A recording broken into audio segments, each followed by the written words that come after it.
Unne duond buche mag siasa. Kendo gimoriwo ji ka duto te gin siasa. Be nini duond bura moro amora en siasa.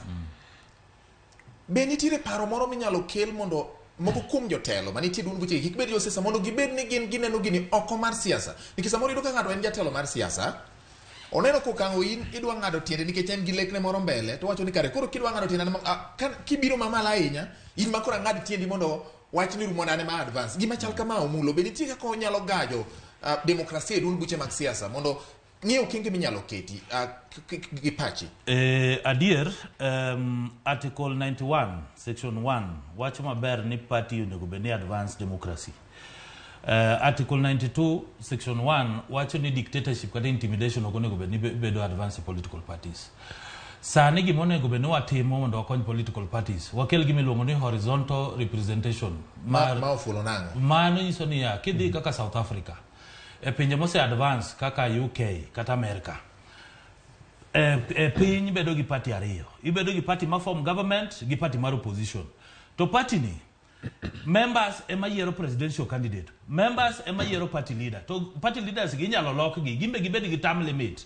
Ok wadwa ni party leader bedo kaka od ng'ato, kaka kanisa ng'ato. Ni party ni inido bedo ni igni ka igni ine party leader. Wadwa ni party leader bo bedo kaka wacho ni president serve for 10 years. Wacho ni party leader nya serve for 10 years kata 5 years. Kisitieko 10 years tiwe ne ng'ama chielo. Mane kaka onyalo boyudo kwa mentorji, obiro yudo ka wakelo joma nyien, joma nyalo kawo telo. Lakini sura achiel mondo suche achiel modana ni dictatorship ni e party gi mano kiko wuonde kata mana ANC kata obed mana KANU. Ibiro ni gima party leader wacho ni emanya kelo. Ok inyalo golo pachi kaka dwarore. Koro mondo wakony gini walosuru chike mane mino kata malala gino wacho ni wabedo gi chama achiel. Wan wanyalo support. Ok chuno ni koro nyiso ni ANC idhi witi kya ng'adhi bedo folded. Mago paro machon. Wan sani wadoro paro manyien manyiso ni ka wan gi political party achiel manyiso ni president kowuok kacha to kata mano Omullo Junior nyalo manyo bedo president. Ng'ama chielo mowuok piny kaka Hasla nyalo manyo bedo president. Ok ni en ng'at achiel mong'e Kenya ka ema bedo president.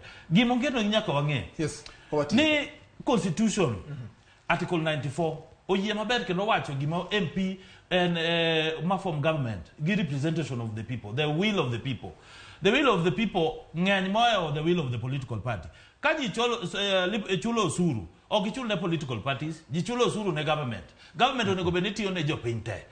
To political parties gi, mineno wacho gi, nitie political party constitution makelo discipline ma political ok inyal bedo jatelo, ma ok ichungi chama. Yes. Mano Article 99.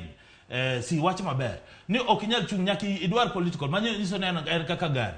Lakini in oyiere gi jopiny, you are the representative of the people. Ma in gi gik moko adek.